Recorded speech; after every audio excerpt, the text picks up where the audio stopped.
And we're live. Good afternoon, everybody. Welcome to another session of Hablemos, conversations about inclusion, leadership, and purpose with amazing human beings. And today, I'm your host, Carolina Veira. And today, I have the wonderful presence, the wonderful energy of April Garcia. I met this wonderful rock star on the West Coast during one of those wonderful conversations hosted by the Alpha family. And she really impacted me because she has an amazing energy, like I mentioned, but also her personality, her smile, the work that she continues to do and that she showcases on LinkedIn. It's powerful. So, April, how are you today? I am great. I'm ready. Energy is all the way up. All the way up. I love this. And you know what? Your energy is always so contagious. Your smile, your good vibes. So I'm so excited that you're here today, that you're gonna be sharing your story. So let's get this party started. And why don't we go ahead and April share a little bit about your story? Where do you come from? What's your heritage? Where do you work? Everything. All Just right. tell us. So I'm April. I was born and raised in Boyle Heights, California. So known for its rich Chicano culture. Um, my parents were born here, so I am a second generation. I am first in my family to graduate high school. I went on to complete a trade program, and then I went to a four-year university. I earned my bachelor's in biology, chemistry, and forensic science. What? Then that Biology. wasn't yeah, and then that wasn't enough, so I went back again, and then I earned my master's in public administration. Oh my God, Yeah. April, and tell me something. How does it feel to be the first one finishing high school? Like when that moment happened, what do you feel? What did the family say? That's a big accomplishment. Yeah. So my brother actually committed suicide um, right before he graduated. So for me, it was a great honor to be first in my family, to see it through, to fight, to struggle, to do it for him, to keep him with me, right? Um, yeah, it means a lot. I always mention it My because it's a heart big is part with of you. me. Thank you. My heart and my love is with you. I know that's something that we see that it's more prevalent. Yes. And unfortunately, with underrepresented communities, within underrepresented communities, and particularly within the Latina Yeah. community, we don't talk much about mental health, and we don't know how to ask for help, right? Or Right. where to go, or how how is this how you think you are preserving his memory? Like, what do you think? What do you want to do? What's the best memory? What was his name, first of all? So my brother's name was Steven. And getting emotional. It is a hard topic to talk about, right? It's very important to talk about it.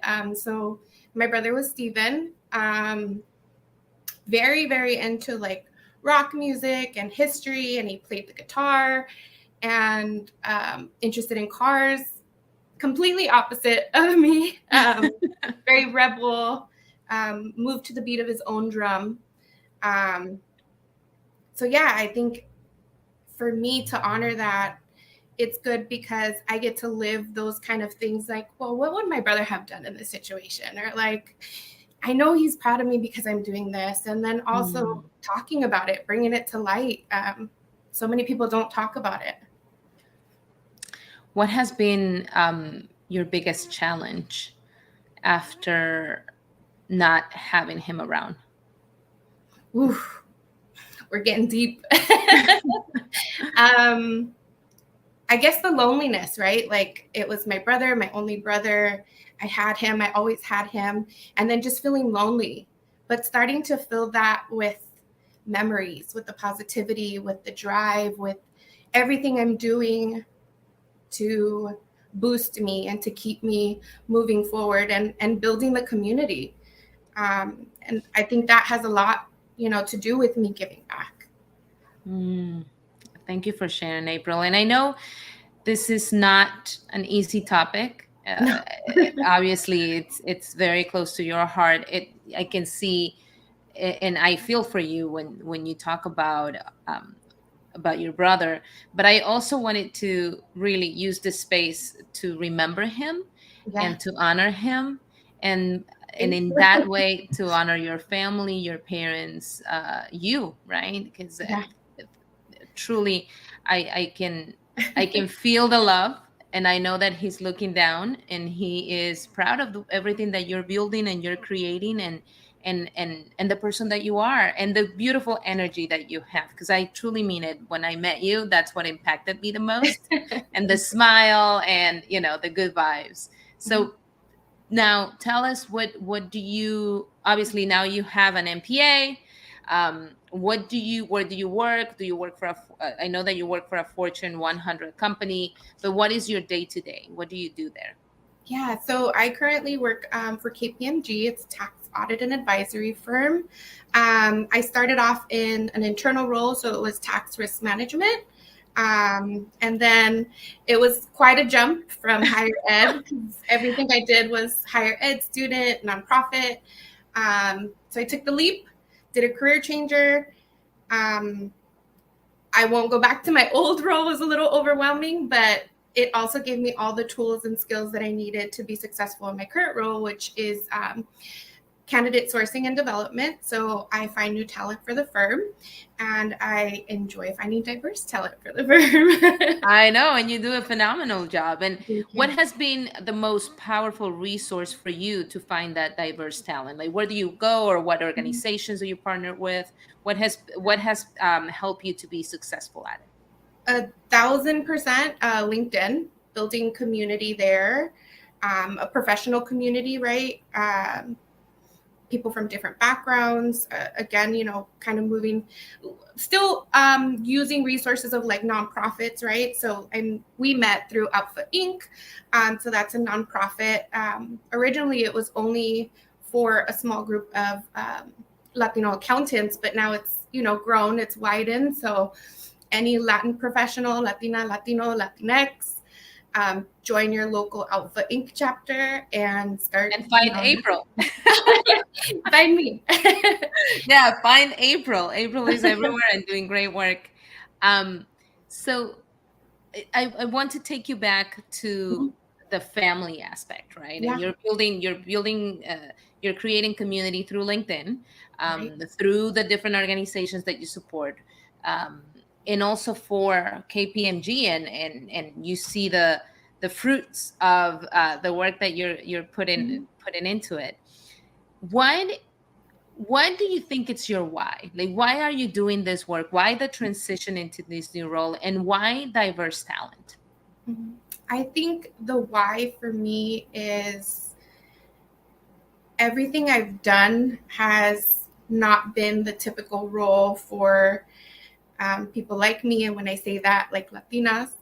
And then also, I didn't have those resources or somebody to go to and to ask these questions and help me navigate, right? So being that person, that point of contact, the connector, and not even knowing, a connector is a thing, that's a person, and that's me, and I naturally, evolved into that. And the why, just uplifting my community, diverse talent, right? You need to round out your groups, round out your experiences. My experience is extremely unique in every single aspect, and embracing that uniqueness, that authenticity, and sharing it. It makes me so much more valuable to anyone, right? I know we talk about imposter syndrome, but I'm not an imposter. Like, yeah, there might not be people that look like me, but I give what my company doesn't have, and that's it. That's beautiful. Yes. And you are reminding us all that we are unique. Yeah. Yes, there's many humans out there who could be working for KPMG, who could be connecting with April, but we all have our talents, we all have our qualities, and that's what makes us authentic and unique and valuable, right? And thank you for reminding us all that we bring value to any organization, to Yeah. any association, to any organization. Right. um, so that's why it's great that, April, that you are doing the work that you do, because I can imagine how you find talent everywhere, right? And you're Yeah. looking for that right fit. Mhm. So how do you go about finding that talent, other than looking at organizations? But I know that we connected at one of the events hosted by Yeah. Alpha, but other than that, other than events, is there anything that you do to connect with that diverse talent that you are promoting? Yeah, I mean, I'm very involved in like my local community as well.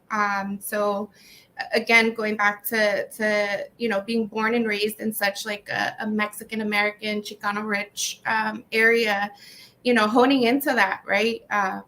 Getting to know, people, and maybe they might not be a fit for KPMG, but having conversations, building that confidence, talking to high school students through some of the nonprofits that I do, building their resume or getting them to even think about college, and just showing them that the possibilities, right? Like maybe accounting doesn't sound that fun or it's not a sexy role, right? But Not that exciting. yeah.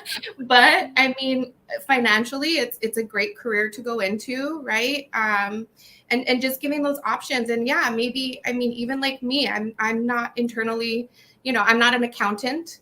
I don't have a history in accounting, but I can still be successful. And I was able to navigate and find what was right for me and what fit for me. And April, that's it's great that you mentioned that, because it reminds me of, sometimes we go into a career thinking that's our end goal and that's what we want to do for the rest of our lives, and somehow life has a way of guiding you into different avenues and Yeah. different spaces. Yeah. But the beauty of it, it's that the talents and the experience that you've gained, like you Yeah. have done in all the other areas, that helps you, right? And Yeah. is that what you're doing, not only with KPMG, but also the boards and the different organizations that you're part of? Yeah, yeah. I mean, just, having real honest conversations, right? My path by no means was straight, right? Like I went to trade school and I was like, oh, I'm going to be a pharmacy tech and I'm going to be successful. And that's it. And then I was like, okay, well, I want more. This doesn't feel right. I want more. I want different. And I'm like, well, I'm good at science. So like, okay, I'm going to do forensic science. And then I got the highest unit major that I could get at my campus. And I finished and I go into the lab and I'm like, this doesn't feel right either. Let me go back. And then, essentially I got, my master's working in higher ed. Times were tough, trying to make ends meet. And it was just like, okay, well, I can be flexible. I could utilize, my MPA in different ways and let me just try it. And I did a career changer. And I mean, now I've weaved back to my roots a little bit as far as recruiting and networking and talking to people. But I mean, the end goal for now, right? It's not the end, but the end goal, I mean, I'm happy. Is that your end goal, to continue just to finding your happiness? No, Yeah, it's a valid it question, 'cause changes. sometimes, yeah, it changes, right? And Yeah, sometimes we think success is having the title or having the salary or having, right.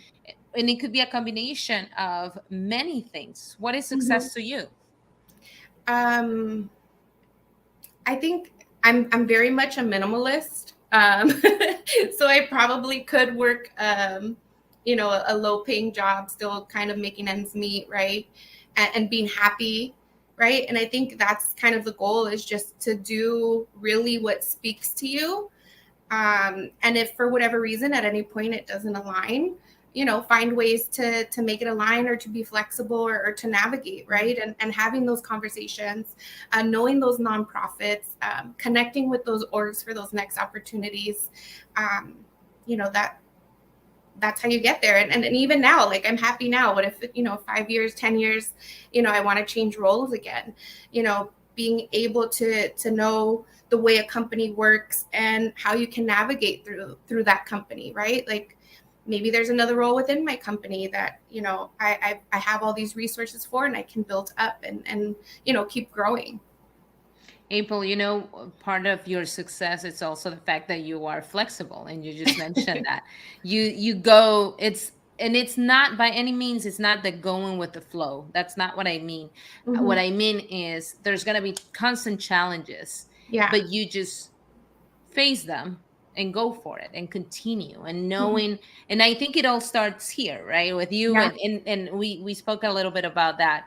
It starts here and also here. Yeah. Your confidence, you know who you are, you know what you bring to the table, and that's what you project. Mm-hmm.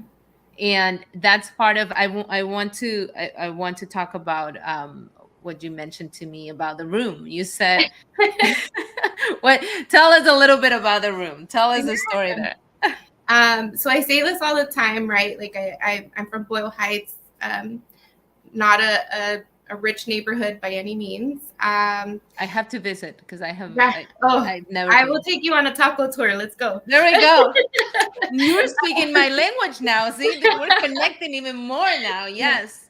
Yeah. So, I mean, being here, I left, to college. I went out to the Bay Area for about 6.5, 7 years, and then I moved right back to my neighborhood, and it's home for me, but it's also the hood, right? I'm not ashamed of it. Like, that's a part of me, part of my brand. But I was like, well, I need to uplift my environment. Like, I'm a professional, right? I need a professional background. I need a setting. I need to keep something to keep building on. And Mm-hmm. I painted my wall. Hey, and that makes a difference, right? And that's what we're talking about. We It can did. change our environment just Yeah. by doing those little things that have an impact. Yeah. And you went ahead and did it. Yeah. Like, I'm chic, right? Like, it's still professional. It's still my flair. This picture back here, oh, you can't see it. But that's my uncle, my great uncle, getting married in Paris. That's his wedding. Oh, And then there's a picture of Versailles when I went out there to visit. nice, Yeah. nice. It's all about the great memories, right? We can bring that to our environment. And being able to, like, share those, right? Like, I have them in a box somewhere just sitting there, but this is me. This is who I want to show, to the world, and that's important. Do you think do you think you are the same person that you were 5 years ago? No. And then do you think you will be the same person 5 years from today? I hope not, right? Like, if looking back in 5 years and the things that I've done, the person I've become, not that I'm not happy or I don't like who I am, right? But that's that growth. If I can, like, continue to level up on that, like, that would Why be not, awesome. right? Yeah. The sky is the limit. The sky is the Yeah. limit. Yeah, I love it. I love it. What what has been the biggest lesson that life has presented to you? Time and time again, I'm a huge planner. Like, I am very flexible, but I'm a huge planner. And time again, it's been like, I'm going to plan, I'm going to do this, I'm going to reach that goal. And then as soon as I got there, it changed. I still haven't learned. I still plan stuff out. I think I am learning now currently to kind of just go with the flow, right? Not looking to what's next, and being happy in the present. But, just being flexible and enjoying. Maybe that doesn't sound right for me now, but I'll try it out and I'll confirm. I love it. But now let's go back to the taco tour. You've sold me on the taco tour. Yeah. Tell us more about where you live and where you come from, and because you keep bringing it up, and but that also made April the person that she is today. It's part of you and your culture. So what do you find in your hometown? What makes it so special to you that you went back to it? everything, the food, the culture, the community, feeling comfortable. I think, being out of, if this is my element, right? Being out of my hometown. Yes, I got to become a different version of myself, but it also made me look back and say, like, wow, like, okay, like they don't got those tacos over here. But really understanding what I have at home and how that pushed me into like next phase of my career, right? So leaving home, exploring somewhere new. I mean, it was still in California, but still somewhere new. And learning like that culture and what was so different about it, and the laid back, right? I think being in LA, everything's just so fast, right? And it can be, but at the same time, the community, it's so humbling. It's also slow too, right? Going to carne asadas, right? Like, doing touristy stuff, hanging out, at the breweries. But just the sense of home, like my dad and my grandma live up the block. So sometimes I'll be walking my dog and I get to run into my grandma and my dad. And oh my goodness. Yeah. What's and the everybody best I grew up with. So what's the best advice that your grandma has given to you? My grandma has a lot of funny little sayings. But I don't think it's so much words that she gave me. I think it's more of presence. At any time in my life, whether it be sad, whether it be happy, like she was there. She was my rock.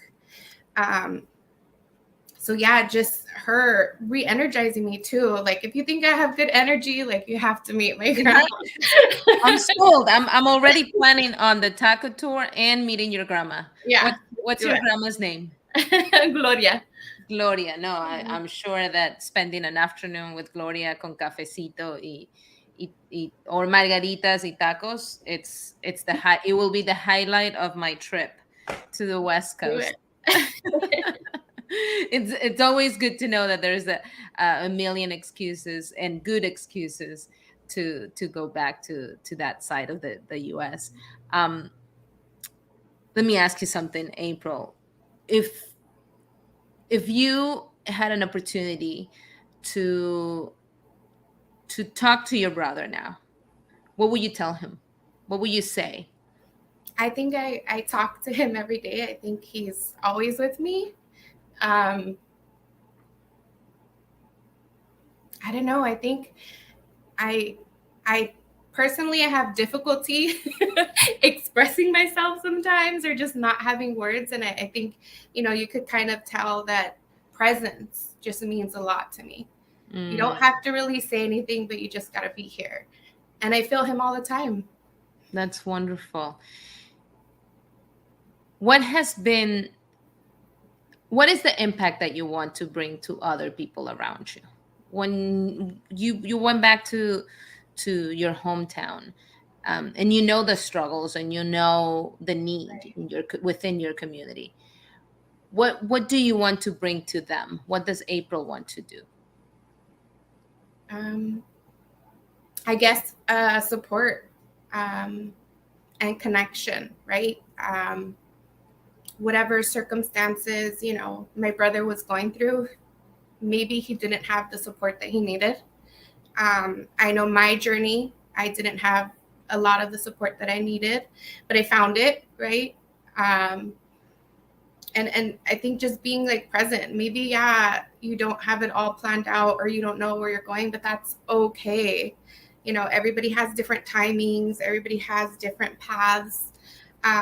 But just being a resource and a connector of like, hey, I'm interested in this. Like, I got you. Like, let's plan it out. Is that part of the work that you're doing now within your community, and even with KPMG, bringing resources and connecting? Yeah. So I'm very involved too with a local nonprofit, the Goddess Mercado Boutique. So it's for Latina owners, vendors, and they're all in one collective small boutique. But getting them like to grow, right? Them asking me questions and sometimes not saying no and just like, I'll figure it out, or I'll handle it, or I'll get it. But, having them advance, like they're already at stages of their life where they've accomplished so much, right? And like, let's level it up a little bit. Like, let me help you, right? And then even for students in high school, there's one of the nonprofits in the making. She collects donations, and then it's kind of run like a thrift store boutique, right? And all proceeds go back to employing these students, especially in this community. There's a lot of the times where, students drop out of high school to help, pay rent, pay bills, make ends meet. So, even talking to them and just saying like, I come from the same place. Maybe situations were different, but there's options, there's help, there's ways to build.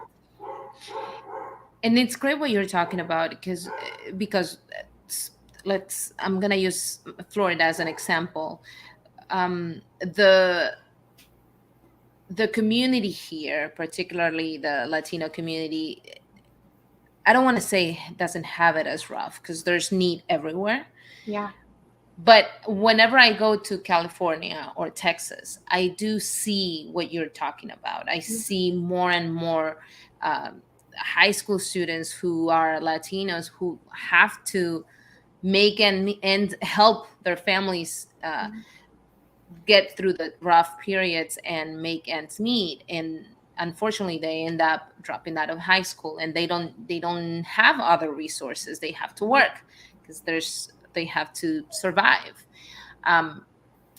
What is that one of the organizations that you work currently for and currently with, or is there an organization that you can mention that can provide support to those students that are struggling with those phases? Yeah, I mean, definitely that's one of them. I mean, as you've seen, I do a lot of nonprofit work, anywhere from, confidence building, resume building, resource higher ed, right? High school students getting ed plans. So, I mean, anything, just ask me. I'm the connector. And how do people reach out to you? How do they connect with you? Via LinkedIn, I think would be the best way for me, especially. A lot of my posts, it tells you about what I've done, what activity I participated in. And then at the bottom, I usually put, if you're interested in learning more, if you want to sign up, if you want to join, here's the link. And I think that's like the important thing too, is sometimes you just don't know, and maybe you want to explore something, explore a link or a website or something, and maybe it lights a fire right in you, and that now I want to work with homeless youth, or now I want to work for educational services, because you see the work that these nonprofits, they put so much work and effort and time and love into the things that they do, and when you participate in that, you feel that too. That lights you. So I think that's why I do too much. In April, for somebody that does all the things that you do, and you're very connected, and you give so much love and energy, how do you go ahead and re-energize yourself? How do you gain it all back to continue giving more? Or is it endless? No, it's not endless. Sometimes I wish I overcommit sometimes. I think that's normal, right? Especially when you see the results, or people reach out to you and connect and say like, oh, you helped me with this, or I was able to do this. That lights me, like my fire. But just to recharge, going on walks, spending time with my dog. I post him on LinkedIn all the time. But he is my emotional support. I got him during the pandemic when I couldn't do all the things that I love to do. And I was like, who am I now? If I'm not doing all these things, who is April, right? And being with him and spending time, made me realize like, okay, these are the things that I enjoy. These are the things I want to do with him. And this is me apart from everything that I do. In one short sentence, April. Who is April? Who's April Garcia? A short one? Yes. A 1 minute answer. A 1 minute answer. I think basically connector. I'm always open, authentic, right? What you see is what you get.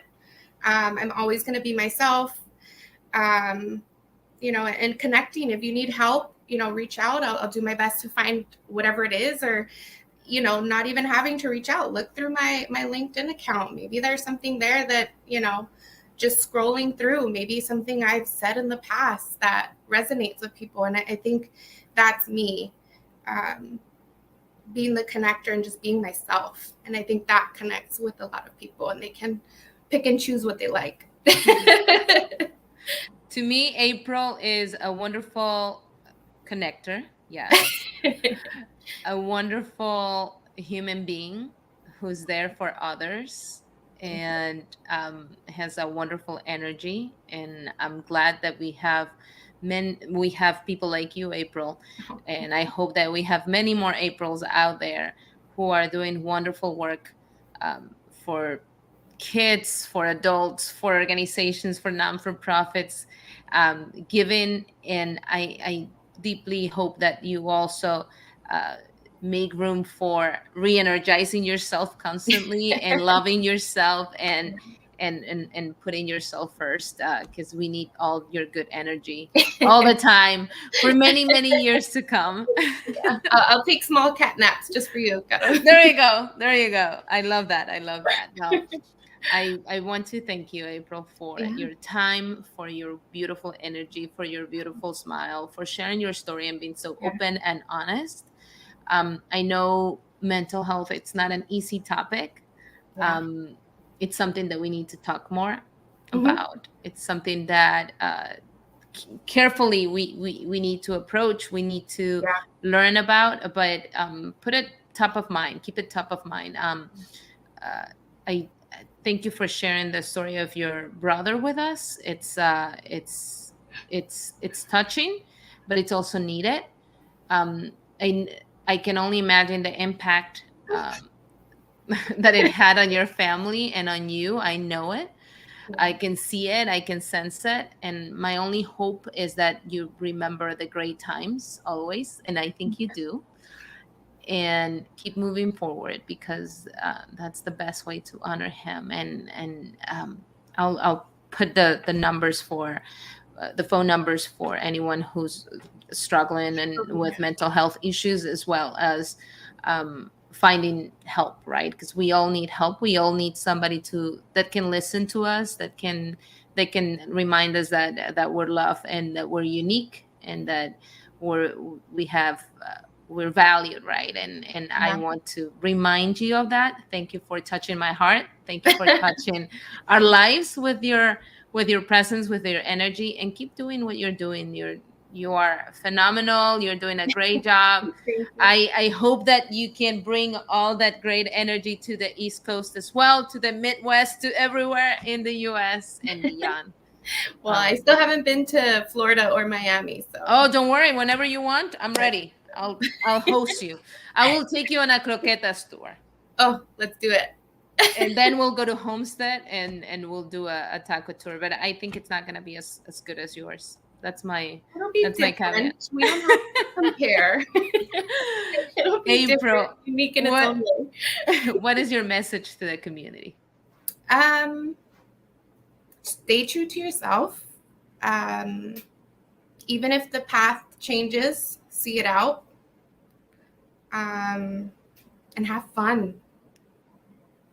Have a lot of fun, right? Because life is our time is limited, so we might as well enjoy it, doing things that we love and embracing the people that we love and taking care of ourselves. Please don't forget to take care of you, of your hearts, to everyone tuning in. So yes, thank you, April, so much for your message, for your story, for everything that you are.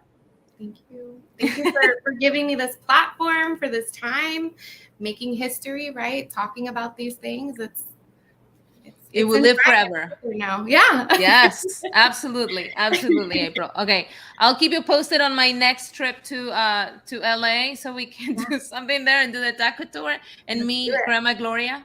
Yes. Yes. She would love that. And the dog, what's your dog's name? His name is Pax. He's a Yorkie. Oh, Pax. I love that name. Thank you. All righty, beautiful April. Thank you so much. And thank Thank you, you. everyone, for tuning in and learning more about this beautiful soul named April Garcia. If you want to reach out to her for anything, as you can tell, she has a lot of lives lived within this one life. So, a lot of things to share with the world. So, reach out to her, get a hold of her, learn from her, and connect, right? Right, connector? Yes. Connect with me. There you go. Thank you so much. Thank you, everybody, for tuning in. We'll see you next time. Bye. Bye.